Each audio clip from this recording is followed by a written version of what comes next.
First Contact's Price. The holographic display in the United Earth Defense Command's main chamber cast an eerie blue glow across Admiral Sarah Chen's face as she studied the message for the 100th time. The alien text had been translated into Earth Standard, but she still couldn't quite believe what she was reading. After decades of wondering if humanity was alone in the universe, First Contact had finally arrived, in the form of a citation. The Galactic Concordat hereby notifies the sovereign system known as Earth of multiple violations of Interstellar Commerce Code 27.3 regarding unauthorized technological advancement in a pre-contact civilization. Chen looked up at her assembled staff, their faces a mixture of confusion and indignation. "They've been watching us," she said, her voice steady despite her anger. "For at least 50 years, according to these timestamps, watching and judging, without ever saying hello." Director James Okafor of the Science Division leaned forward, his dark eyes intense. "They're claiming our AI development, quantum computing breakthroughs, and early antimatter experiments are all unauthorized, as if we needed their permission to advance our own civilization." The chamber fell silent as the implications sank in. Humanity had fought its way through countless challenges, survived multiple near-extinction events, and finally begun reaching for the stars, only to be told they'd been breaking rules they never knew existed. The message continued scrolling, revealing more demands. Earth was to immediately halt all quantum research, limit AI development to basic automation, and suspend its antimatter energy program. In exchange, they would be granted provisional member status in the Concordat, with the possibility of full membership after a probationary period of 500 years. 500 years. General Maria Santos's voice cracked with disbelief. "They expect us to put our development on hold for half a millennium." Chen's lips pressed into a thin line. "According to their message, this is actually lenient. Apparently, most new species are required to wait 1,000 years before even being considered for membership." Dr. Yuki Tanaka, head of xenobiology, spoke up from her corner of the room. "Admiral, these restrictions, they're not just about technology. Look at the fine print regarding genetic research. They want us to abandon our entire medical advancement program." Chen nodded grimly. The restrictions touched every aspect of human development, from energy production to medical research. The Concordat claimed these limitations were for the protection of less advanced species and the maintenance of galactic order. But the subtext was clear. Earth was being put in its place. "There's something else," Okafor said, manipulating the holographic display to highlight a particular section. "These specifications for their monitoring stations, they're not just asking to observe. They want to install technology that could shut down our entire power grid if we violate their terms." The room erupted in protests, but Chen raised her hand for silence. 20 years in command had taught her to look beyond immediate reactions. "What they're really saying," she began slowly, "is that they're afraid of us." Her statement drew surprised looks from around the room. She continued, "Think about it. They've been watching us recover from global disasters, adapt to impossible challenges, and develop technologies at a pace that clearly makes them uncomfortable. These aren't just restrictions, they're containment protocols." "So what do we do?" Santos asked, her military training evident in her posture. "We can't fight them. Not yet. Their message made it clear they have technology centuries beyond ours." Chen's expression shifted, a subtle smile playing at the corners of her mouth. "No, we can't fight them. Not directly, and not now. But humanity has always excelled at finding alternative solutions." She turned to face the window, looking out at the sprawling complex of Earth's first space elevator in the distance. "They think they know us because they've been watching. But they've never truly understood what makes humanity different." She turned back to her staff, her decision made. "We're going to accept their terms." The protests began immediately, but Chen held up her hand again. "We're going to accept their terms," she repeated, publicly and officially. "And then we're going to do what humanity does best: adapt, innovate, and overcome. They think they're containing us. They're about to learn what happens when you back humans into a corner. But the monitoring stations, Tanaka protested. Their technology will only detect what they know to look for, Chen finished. They're so convinced of their superiority that they've revealed their greatest weakness. They lack imagination. They can't conceive of solutions they haven't already thought of. She activated the room's secure display, bringing up Project Phoenix, a classified initiative that had been theoretical until now. We're going to show them what humanity really is, not by breaking their rules, but by rewriting the game entirely. As Chen outlined her plan, the mood in the room shifted from despair to determined focus. The Concordat thought they were dealing with a simple pre-contact civilization that would either submit to their authority or rebel futilely against it. They were about to discover that humanity had a third option, one that would change the galaxy forever. Send our acceptance, Chen commanded, and then get everyone ready. We have work to do. As the message of acceptance was transmitted to the waiting Concordat ships in orbit, Earth's greatest minds were already beginning to adapt. In laboratories hidden beneath the surface, in quantum servers masked as primitive computers, and in the combined intellectual might of a species that had never accepted limitations, the seeds of revolution were being planted. The Concordat had made a fundamental mistake. They thought they were caging humanity. Instead, they had given Earth's finest minds a blueprint of exactly what they needed to overcome. The game was about to change, and the galaxy wasn't ready for what was coming. Silent revolution. 3 years after Earth's submission to the Concordat, the underground facility beneath the Atacama Desert hummed with activity that officially didn't exist. Dr. James Okafor stood before a holographic display that, according to Concordat records, was far too primitive to show the complex quantum calculations floating in the air before him. "Status report," he commanded, his voice carrying across the vast chamber where hundreds of Earth's brightest minds worked on projects that would make their alien overlords blanch. "Project Icarus is showing promising results," Dr. Elena Rodriguez replied, manipulating the hologram with gestures that looked like simple hand-waving to the Concordat's monitoring systems, but were actually controlling advanced quantum interfaces. "We've successfully masked the energy signatures of the new fusion reactors. As far as their sensors can tell, we're still burning fossil fuels like good little primitives." The chamber itself was a testament to human ingenuity. While the Concordat's monitoring stations scanned for advanced energy signatures and technological developments, they failed to notice that humans had learned to hide their work in plain sight. The facility's power readings were disguised as natural geothermal activity, its quantum computers masked as primitive server farms running dating apps and social media. "And Project Prometheus?" Okafor asked, turning to Dr. Yuki Tanaka, who had dark circles under her eyes from countless sleepless nights. "The biological interfaces are exceeding expectations," she said, pulling up another hologram disguised as a simple medical scan.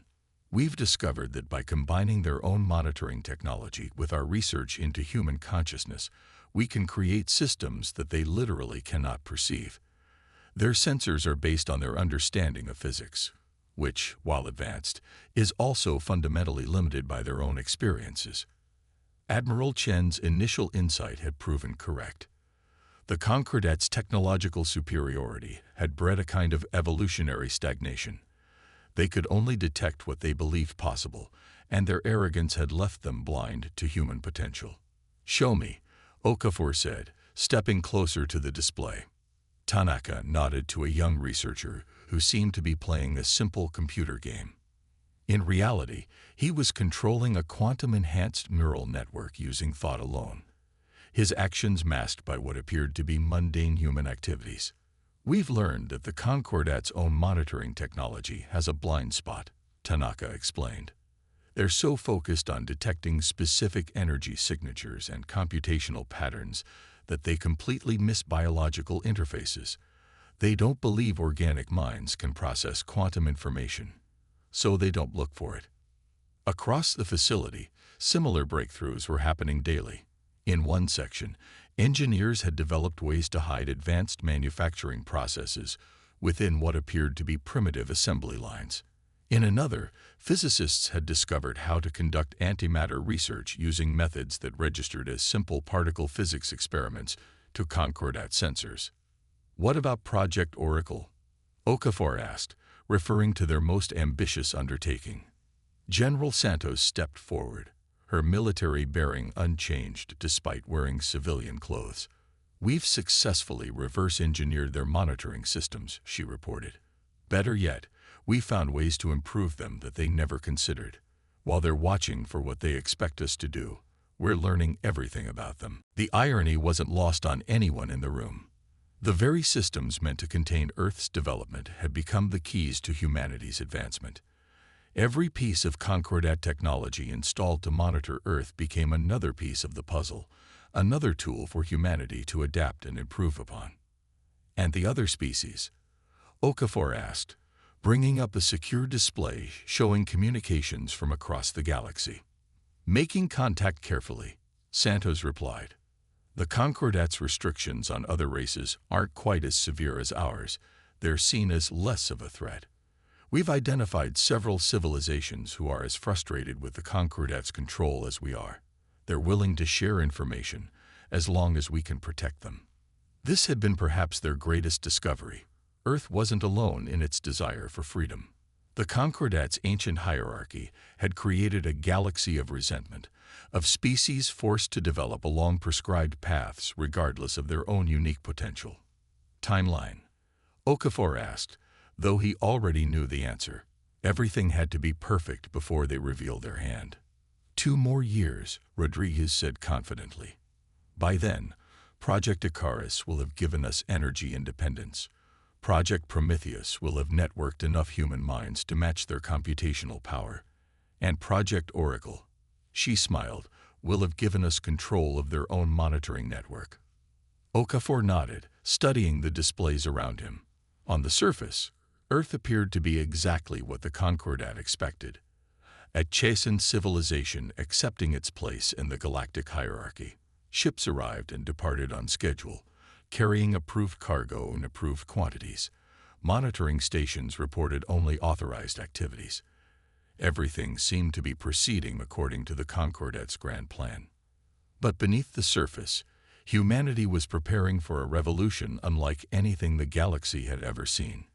Not with weapons or armies, but with innovations the Concordat couldn't even comprehend. They had fought to cage humanity with technology, never realizing they had handed humans the tools for their own liberation. "Admiral Chen's weekly update is in an hour," Santos reminded him. "She'll want to know our progress." Okafor looked around the chamber one last time, pride swelling in his chest. Humans of every nation, every background, working together in secret to overcome impossible odds. This was humanity at its finest, not fighting against the chains that bound them, but transforming those very chains into the keys to their freedom. "Tell her," he said with a smile, "that humanity is ready to rewrite the rules of the game. And this time, we're making sure everyone gets a chance to play." As he walked through the facility, watching humanity's silent revolution unfold, Okafor couldn't help but think that the Concordat's greatest mistake hadn't been underestimating human technology. It had been underestimating human nature itself. They had given humanity boundaries, never understanding that to humans, every boundary was just another challenge to overcome. The revolution was coming, and when it arrived, it would reshape the galaxy not through force, but through the very thing the Concordat had tried to suppress: humanity's unlimited potential to adapt, innovate, and evolve. The Vernix Incident. No one expected the Vernix Incident to be the spark that ignited the galaxy. The Vernix system was a small human colony, officially designated as an agricultural research station under Concordat guidelines. In reality, it was one of many test sites for Earth's hidden innovations. To the Concordat's monitoring systems, it appeared to be nothing more than a primitive farming community experimenting with crop rotation. The Kralaxians didn't know any of this when they attacked. A warrior species known for raiding weaker civilizations, they saw the seemingly defenseless human colony as an easy target. The Concordat's restrictions had made Earth look vulnerable, and the Kralaxians intended to take full advantage. Multiple warships dropping out of hyperspace, the colony's AI announced, its voice perfectly calm despite being technology that officially didn't exist. Kralaxian signatures confirmed, hostile intent probable. Dr. Maya Patel, the colony's director, activated the emergency protocols with a thought through her neural interface. How many?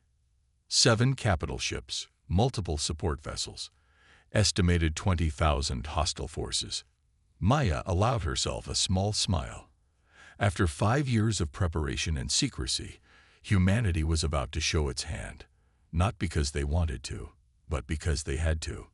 Initiate Defense Protocol Phoenix. Alert Earth Command. Across the colony, hidden systems hummed to life. Beneath the agricultural domes, advanced weapon platforms emerged from what appeared to be irrigation systems. The colony's quantum shield generators, disguised as atmospheric processors, powered up silently. The Kralaxian commander's hologram appeared above the colony's communication hub. His chitinous face showed the sneer common to species who had grown used to preying on the weak. Human settlement, he announced. Your defenses are pathetic, and your technology is primitive. Surrender now, and we may spare some of your population for labor. Maya stood before the hologram, appearing every bit the simple colony administrator. This is a peaceful research settlement, she said, following diplomatic protocols to the letter. We are under Concordat protection. Any aggressive action will be reported. The Kralaxian commander laughed, a harsh clicking sound. The Concordat. They're days away, and their patrol schedules are well known. By the time they arrive, this colony will be ashes. You have 1 hour to surrender, or we begin bombardment. The transmission cut off. Maya turned to her staff, each of them connected through neural interfaces that the Kralaxian sensors registered as simple radio communications. Well, she said, I suppose we should show them why you don't threaten Earth, even out here in the colonies. The hour passed quickly as the Kralaxians positioned their ships for attack. Their scans showed exactly what they expected. Primitive defenses, basic power systems, nothing that could threaten their advanced warships. They didn't notice the quantum fields building up around their fleet, or the biological computers networking every human mind in the colony into a single defensive consciousness. When the hour expired, the Kralaxians opened fire. Their energy weapons, powerful enough to crack a planet's crust, struck what they thought was an undefended colony. Instead, they met shields based on technology reverse-engineered from the Concordat's own monitoring systems and enhanced by human innovation. Shields holding at 98%, the AI reported. Enemy showing confusion at our defensive capabilities. They are attempting to boost weapon power. Maya nodded. Show them what a primitive human colony can do. Initiate counterattack. What happened next would be discussed in hushed tones across the galaxy for years to come. The colony's hidden defenses activated, revealing technology that shouldn't have existed. Quantum-enhanced weapons pierced Kralaxian shields as if they were paper. Swarms of microscopic drones, invisible to conventional sensors, infiltrated their ship systems. But it was the biological interface network that truly demonstrated humanity's leap forward. Every colonist, linked through their neural interfaces, contributed to the colony's defense. Their combined consciousness predicted and countered every Kralaxian strategy before it could be implemented. The battle lasted less than 15 minutes. When it was over, the mighty Kralaxian fleet hung dead in space, disabled but not destroyed. A deliberate choice that would send an even stronger message. Incoming transmission from the Kralaxian flagship. The AI announced. They are offering unconditional surrender. Maya opened the channel to face the now-shaken Kralaxian commander. This colony accepts your surrender, she said calmly. But you should know, we're not the strongest human settlement. We're not even close. We're just farmers. The implications of her words hit the Kralaxian commander like a physical blow.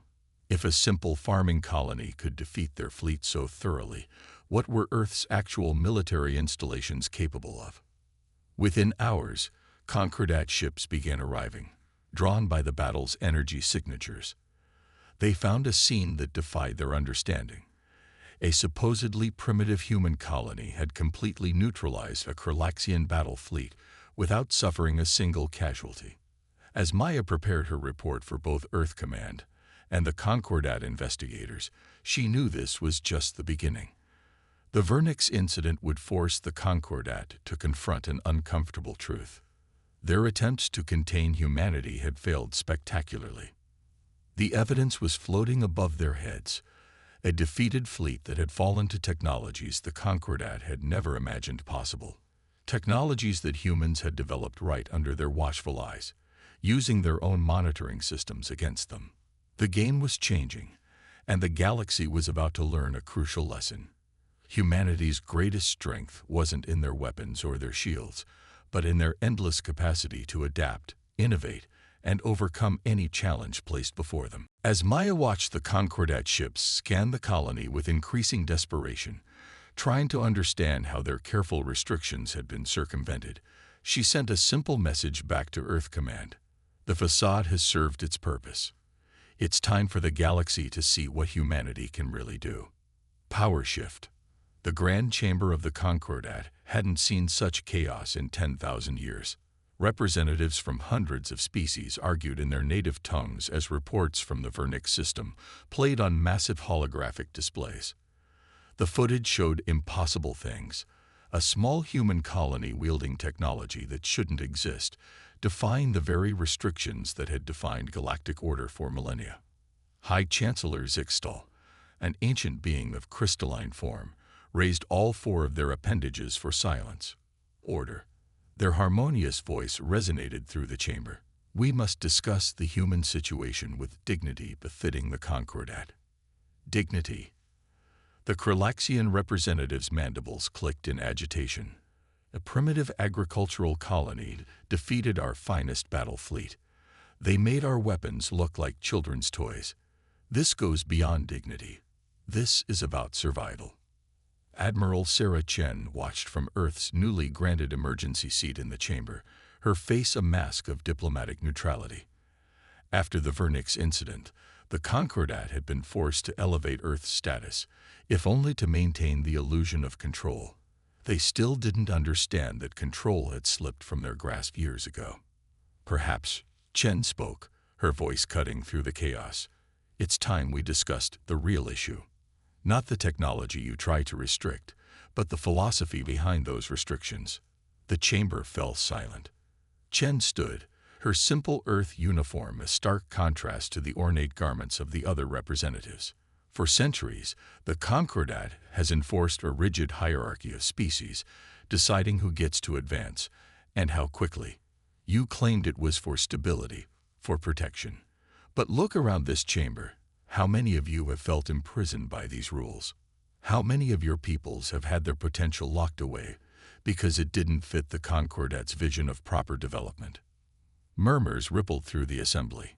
Chen could see it in their expressions, the carefully hidden resentment, the buried dreams of what their civilizations could have become without the Concordat's restrictions. The humans have committed grave violations, Zixtal declared. They have developed unauthorized technologies, hidden their true capabilities, and disrupted the galactic order. No, Chen countered, activating her own holographic display. We adapted. We innovated. We found ways to grow that your monitoring systems couldn't detect because you never imagined they were possible, and we're not the only ones. The display showed communications from across the galaxy, species after species reaching out to Earth in secret, sharing their own hidden developments, their own dreams of freedom from Concordat restrictions. The Vernix incident wasn't just about defending a colony, Chen continued. It was about showing the galaxy that there's another way. That progress doesn't have to follow your predetermined path. That every species has the right to develop according to their own nature, their own potential. The Artaxian representative, a being of pure energy contained in an environmental suit, spoke up. You speak of freedom, but look at the chaos you've caused. The Concordat's rules exist for a reason. Without structure, without control. Without control, Chen interrupted, species flourish. Yes, there are risks. Yes, there will be challenges. But look at what humanity achieved under your restrictions. We didn't break your rules. We transcended them. We found ways to advance that you never considered because you were too focused on controlling what you understood to see the possibilities you didn't.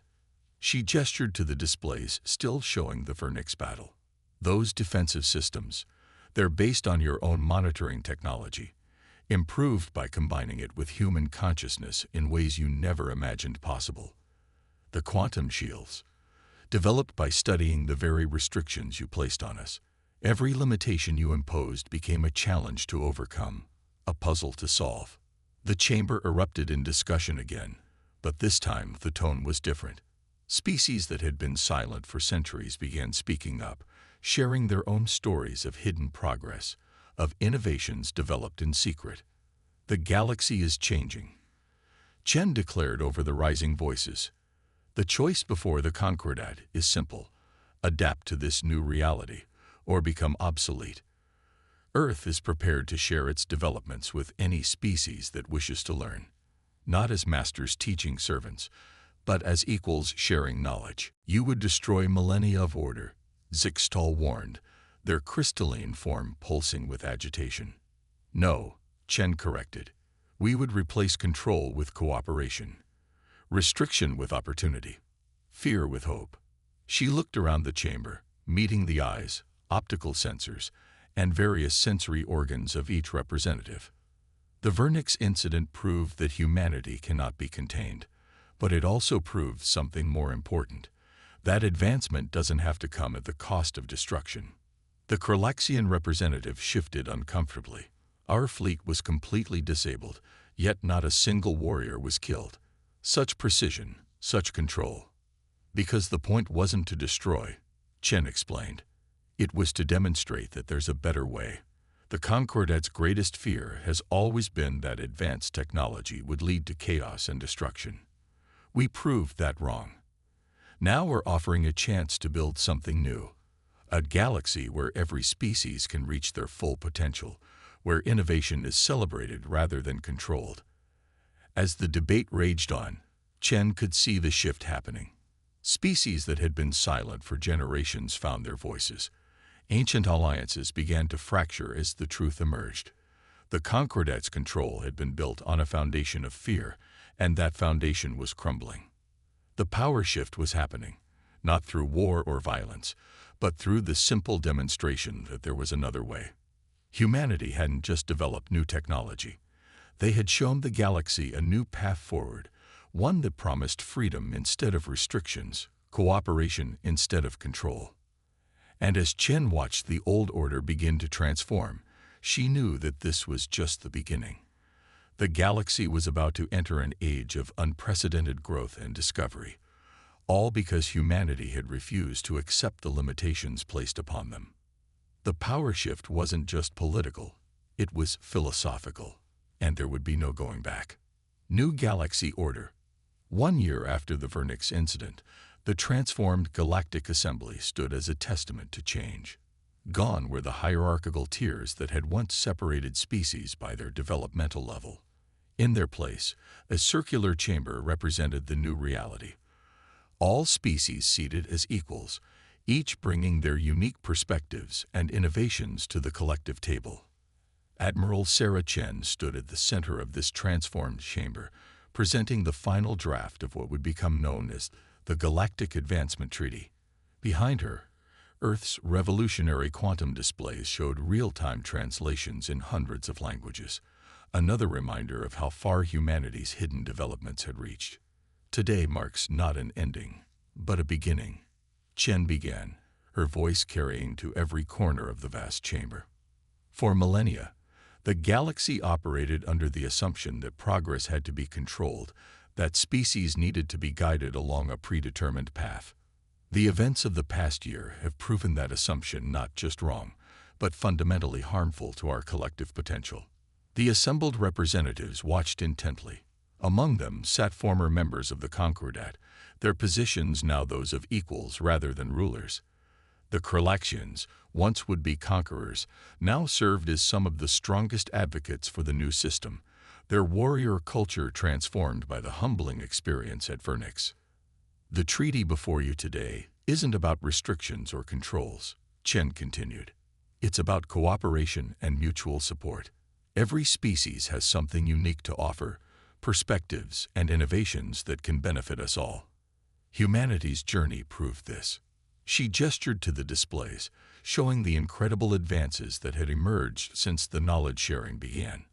Species that had been restricted for centuries were now combining their hidden developments with human innovations, creating technologies that surpassed anything the old Concordat had imagined possible. The Artaxians' energy manipulation techniques, combined with human neural interface technology, have revolutionized space travel, Chen noted. The Zyctals' crystalline computing methods, merged with Earth's quantum developments, have created information systems beyond our wildest dreams. And these are just the beginning. The most dramatic changes had come from the species once deemed primitive by the Concordat. Given freedom to develop according to their natural inclinations, they had surprised everyone with their rapid advancement and unique approaches to universal challenges. But perhaps the most important lesson, Chen said, her voice softening, came from the Vernix incident itself. When the Kralaxians attacked that colony, humanity could have responded with destruction. Instead, we chose to demonstrate that superior technology doesn't have to mean superior force. That true advancement comes not from dominating others, but from lifting everyone higher together. The Kralaxian representative nodded solemnly.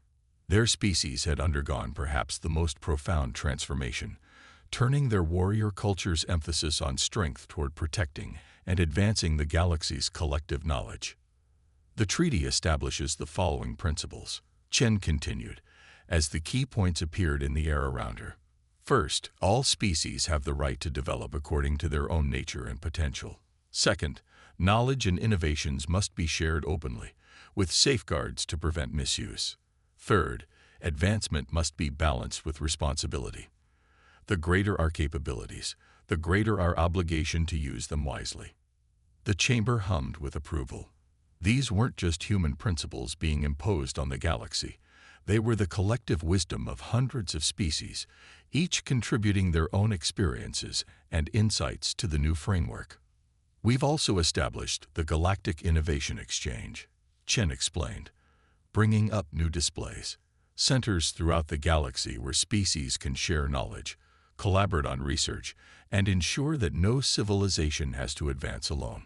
Already, these exchanges have produced developments that would have been impossible under the old system of isolation and control.